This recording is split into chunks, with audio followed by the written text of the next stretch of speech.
मेरे प्यारे योद्धाओं, अब वो जो घड़ी, जिस घड़ी का इंतज़ार था वो घड़ी आ गई है। और जिनका फर्स्ट बैच में होगा उनका कल से शुरुआत भी हो जाएगी। तो मेरा ये कहना था कि आप लोग अच्छे से इत्मीनान से जिसको जो पढ़ना था वो पढ़ लिए। जिसका कल या परसों से एग्ज़ाम होगा उनके लिए ये केवल है। और खूब मन से जब आप अपना 100% देंगे तो आपकी परीक्षा में आपकी सफलता को वो 100% सुनिश्चित करेगी। तो हम देर नहीं करते हुए, जिनका कल है उनके लिए डू योर बेस्ट, और जिनका परसों है उनके लिए एक छोटा सा क्विक रिवीजन है। 14 क्वेश्चन का है, जिसमें मैं इंग्लिश को भी समाहित किया हूँ, शिक्षा शास्त्र से भी लिया हूँ, करंट से भी लिया हूँ। सारा इसको पढ़ने के बाद आप में स्फूर्ति आएगी। स्फूर्ति का मतलब होगा कि आप अपने को अच्छा महसूस करेंगे, साथ ही ऐसा क्वेश्चन जो आपके एग्जाम में भी बेहतर करेगा आपको। चलिए लेट न करते हुए, यानी शिक्षण अनुसंधान में कौन सी तकनीक अत्यधिक उपयोग में आती है। अब आप देखें, प्रश्नावली है, साक्षात्कार है। प्रश्नावली प्रश्न क्वेश्चनिंग स्किल की बात की जाती है। फिर साक्षात्कार वाइवा, जैसे आईएएस में, पीसीएस में या कोई अच्छे अच्छे इंटरव्यू में होती है। अवलोकन और सामाजिक। तो इसमें हम देखते हैं कि प्रश्नावली में केवल प्रश्न की बात होती, लेकिन अवलोकन में सारा चीज़ आ जाता है। तो हमारा आंसर जो होगा वो अवलोकन होगा। फिर एक पाठशाला की श्रेणी की परख कैसे की जा सकती है। पर्याप्त सुविधाओं से सुसज्जित, मान लीजिए, सुनिश्चित आदर्शों व उद्देश्यों से सुसज्जित, शिक्षकों की योग्यताओं से, पर्याप्त भूमि व धन से। हमेशा याद रखना है कि जिस भी संस्थान को आप उच्च मापदंड में परखेंगे उसका सबसे पहले क्या होना चाहिए, उसका एक, जैसे अमेरिका है, अमेरिका 50 साल बाद क्या होगा, किस देश की किस तरह की स्थिति होगी, उसका विदेश नीति क्या होगा, उतना तक वो आगे मतलब कैलकुलेट करके रखता है। तो जो जिसका क्या हो, सुनिश्चित आदर्श व उद्देश्य हो, वही सबसे अच्छा माना जाएगा। फिर हम आते हैं, वॉकी टॉकी किस संचार चैनल का उदाहरण है। सिंप्लेक्स नहीं, मीडियम डुप्लेक्स नहीं, half duplex yes, full duplex नहीं। देखिए क्या है ये हाफ डुप्लेक्स का मतलब ये हो जाता है कि जब वॉकी टॉकी में एक तरफ से बात जाती है फिर दूसरी तरफ से आती है, एक साथ दोनों चीज नहीं हो सकता है, इसलिए इसको हाफ डुप्लेक्स कहते हैं। चलिए तीसरे बार, 2011 की जनगणना, देखिए अभी 2021 में कोरोना के कारण हुआ नहीं, इसलिए 2011 की जनगणना को आधार माना जाएगा आजकल के क्वेश्चन के अनुसार। आजकल के परीक्षा के लिए वही आधार है। 2011 की जनगणना के अनुसार भारत में गरीबी रेखा, बिलो पॉवर्टी लाइन के नीचे का प्रतिशत क्या है। 22%, 42, 32, 35। ये केवल मात्र 22% है। अब है, संविधान सभा ने राष्ट्रीय गान को कब अपनाया था। 20 जनवरी 1950 नहीं, 24 जनवरी 1950 यस, 21 मई 1949 नहीं। हमारे राष्ट्रगान को कब अपनाया गया था, 24 जनवरी 1950 को। कितना जल्दी जल्दी मैं कर रहा हूँ ताकि आपको ज़्यादा से ज़्यादा समय अपने पढ़ने के लिए और क्विक रिवीजन के लिए मिले। मेरी कोशिश रहेगी कि आज मैं कंप्यूटर से रिलेटेड फिर से एक सारा क्वेश्चंस दे दूँ जो आपको और बेहतर कर सके। नेक्स्ट क्वेश्चन है, पारावैंगनिक किरणें में कौन सी सबसे अधिक हानिकारक है। यूवी अल्ट्रावायलेट जिसको बोलते हैं, यूवीए, यूवीवी, यूवीसी, कोई नहीं, यूवीसी। जैसे है कि कोई नहीं की बात है, क्योंकि इसमें कौन सी किरणें, निम्न में कौन सी किरणें, हमने छोटा करने के लिए ज़्यादा न लिखना पड़े इसलिए मैं लिखा। तो यूवीसी जो है वो बहुत ही हानिकारक किरणें हैं। फिर आता है 2000, देखिए जनगणना को मैं 2 क्वेश्चन लिया हूँ, ये एग्जाम में पूछा जाता है अक्सर और बच्चे छोटी से छोटी गलती कर देते हैं। 2011 की जनगणना के अनुसार प्रति 1000 पुरुष पर महिला की संख्या कितनी। 880 नहीं, 970 नहीं, 940 यस, 910 नहीं। तो हमारा आंसर क्या होगा, 940 होगा। अब जो है इसमें सबसे ज़्यादा किसकी है, तो केरल की है, मिजोरम की है, और सबसे कम क्या है, हरियाणा की है, पंजाब की है। चलिए आते हैं अगले प्रश्न पे। यदि एक विद्यार्थी को संख्याओं की परिकल्पना में, मतलब कैलकुलेशन करने में समस्या हो रही है, तो देखिए परिकलन मतलब होता है कैलकुलेशन, तो असमर्थता का नाम क्या है, डिसलेक्सिया। डिस जैसे ही लग गया मतलब अक्षमता हो गई। डिसलेक्सिया मतलब पढ़ने में, पठन में दिक्कत होगी तो उसको डिसलेक्सिया कहते। इससे एक प्रश्न निश्चित है आएगा ही, इसलिए ध्यान से। डिसलेक्सिया मतलब पठन में दिक्कत होगी तो वो डिसलेक्सिया होगा। डिसग्राफिया, ग्राफ क्या करते हैं, लिखते हैं, तो यदि आपको लिखने की क्षमता में दिक्कत है उसको कहते हैं डिसग्राफिया। और डिसकैलकुलिया मतलब कैलकुलेशन से कैलकुलिया, डिस लग गया मतलब अक्षमता होगी, तो डिसकैलकुलिया। हमारा आंसर क्या होगा, परिकलन मतलब गणना, गणना मतलब डिसकैलकुलिया। फिर से मैं दोहरा रहा हूं, डिसलेक्सिया, पढ़ने में यदि दिक्कत होगी तो उसको डिसलेक्सिया बोलते हैं। लिखने में दिक्कत हो तो डिसग्राफिया, ग्राफ क्या करते हैं हम लिखते हैं तो डिसग्राफिया। और डिसकैलकुलिया मतलब हमारी परिकलन करना, जोड़ घटाव करने में हमको दिक्कत होगी तो उसको डिसकैलकुलिया बोलते हैं। ठीक, नेक्स्ट आता है विज्ञान में प्रयोगशाला प्रयोग को डैश में वर्गीकृत। श्रवण उपादान नहीं, श्रवण उपादान कहाँ होता है? दृश्य उपादान नहीं, गतिविधि यस, गतिविधि करके तो आपको दिखाते हैं कि जो ये है पृथ्वी के गुरुत्वाकर्षण में जी का मान जो है 9.80 है मीटर पर सेकेंड स्क्वायर, एक्सेलरेशन जो आप देखते हैं तो ये गतिविधि ही है, दृश्य उपादान नहीं।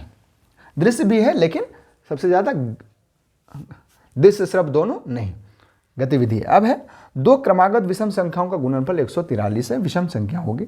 सबसे पहले इसका ट्रिक भी है, हमेशा याद रखना है, और वो दोनों तरह से मैं बता दूं, जो आपको आसान लगे वो करेंगे। मैं एक छोटा सा सवाल लिया, जैसे जब भी सम संख्याओं का योग हो, विषम संख्या का हो, तो क्रमागत या सतत, ये क्रमागत को सतत भी कहते हैं, तो हमेशा दोनों का गुणनफल जब एक्स प्लस, पहला होगा एक्स तो दूसरा एक्स प्लस 2, क्योंकि आप देखें यदि 3 है तो 3 में कितना जोड़ेंगे तो दूसरा हमारा विषम हो जाएगा 5, 3 2 5 2, या 4 में हम कितना जोड़ें कि हमको एक सम संख्या प्राप्त होगी 2, हमेशा 2 जोड़ा जाता है सतत के लिए।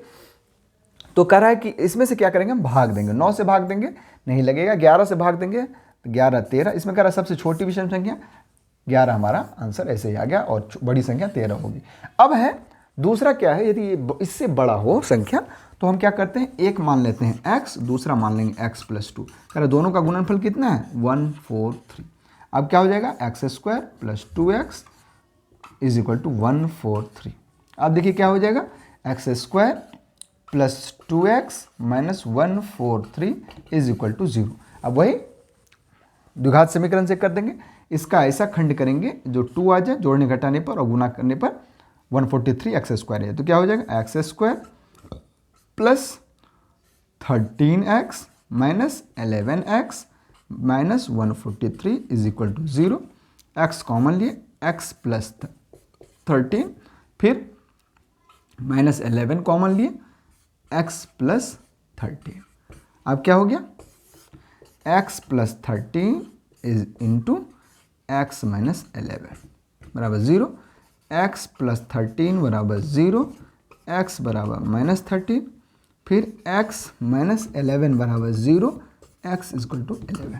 तो 11 ऐसे है, वैसे इतना न करने के लिए बड़ी संख्या होगी तो ऐसा करेंगे, नहीं तो डायरेक्ट हम भाग दे देंगे, जो आएगा वही आंसर होगा। फिर देखिए किस वाक्य में सर्वनाम का प्रयोग हुआ है, आज बरसात होगी, मैं कल वाराणसी जा रहा हूँ, घर का काम कर लो, सीमा और रीमा बहने। अब देखिए सीमा और रीमा तो इसमें दोनों संज्ञा है, ऐसी कोई बात नहीं। घर का काम कर लो, इसमें आप देख रहे हैं कि कर्ता है ही नहीं, और इसमें कर्ता के बदले में मैं कल वाराणसी जा रहा हूँ, मैं क्या है सर्वनाम है, तो कह रहा है किस वाक्य में सर्वनाम का प्रयोग हुआ है, तो मैं कल वाराणसी जा रहा हूँ या मैं कहीं भी जा रहा हूँ, वो क्या हो जाएगा सर्वनाम होगा। Select the antonyms for the word adverse. Adverse मतलब एडवर्स, कहता है एडवर्स मतलब विपरीत, हानिकारक। अब क्या है हॉस्टाइल, हॉस्टाइल मतलब क्या होता है शत्रुवत, तो विपरीत, और विपरीत जो है वो आपके शत्रुवत ही होती है, तो ये नहीं होगा। फ्रेंडली, कहता है वो मेरे फ्रेंडली बिहेव कर रहा था, तो ये आंसर हमारे अनुसार ये सही है। और फिर क्या है इनिमिशियल, इनिमिशियल में भी हानिकारक होता है, और एडवर्स मतलब भी हानिकारक होता है, तो दोनों तो सिनोनिम्स हो गए, तो इसका एंटोनिम्स ये नहीं होगा। फिर है अनविलिंग, विल मतलब इच्छा, अनविलिंग मतलब अनिच्छुक, अनविलिंग भी क्या होगा नहीं होगा, तो आंसर क्या हो गया एडवर्स का फ्रेंडली।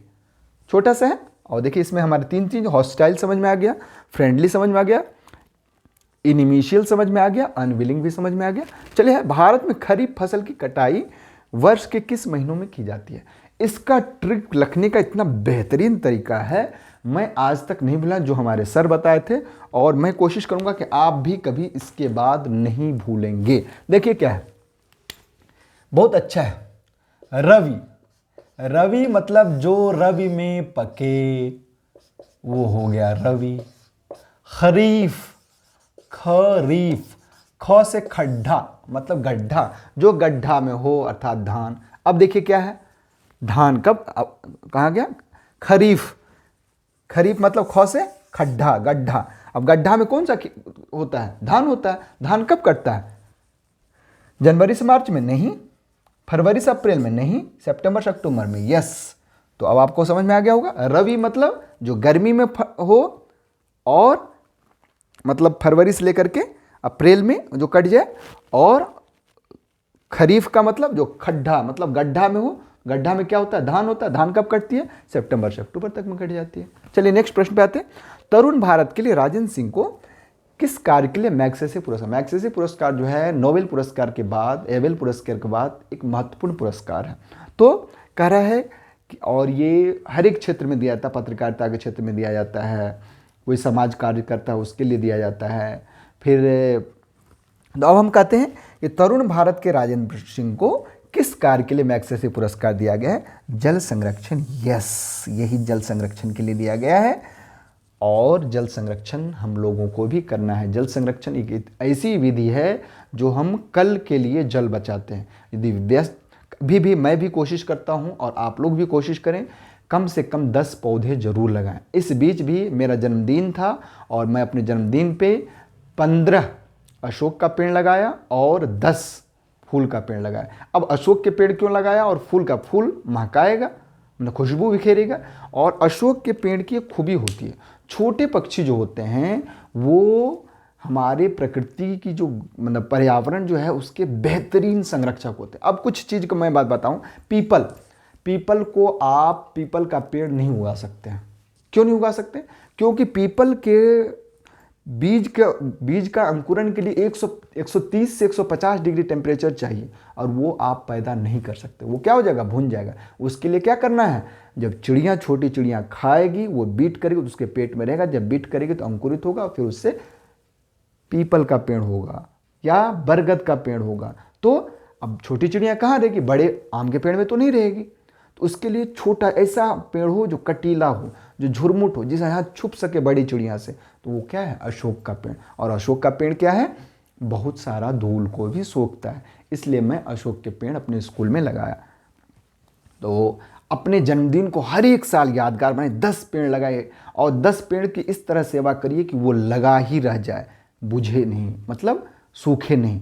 और इससे आप पर्यावरण को एक बेहतरीन ऊर्जा दे सकते हैं, और आप जो ऊर्जा का उपभोग करेंगे, ऑक्सीजन का उपभोग करेंगे, उसमें भी आप 4 चांद लगा सकते हैं। ये बात अभी समय भाषण देने का नहीं, आप लोगों के क्विक रिवीजन का है। ये है, अब मैं कोशिश करता हूँ, हो सकता है तो आज, नहीं तो कल फिर हम आते हैं नए टॉपिक के साथ। ये उन बच्चों के लिए है जिनका कल पेपर नहीं है। कल के लिए डू योर बेस्ट, बाकी आप लोग अच्छा करिए, और मेरी शुभकामनाएं हैं और आपका प्रयास है। थैंक यू बेटा।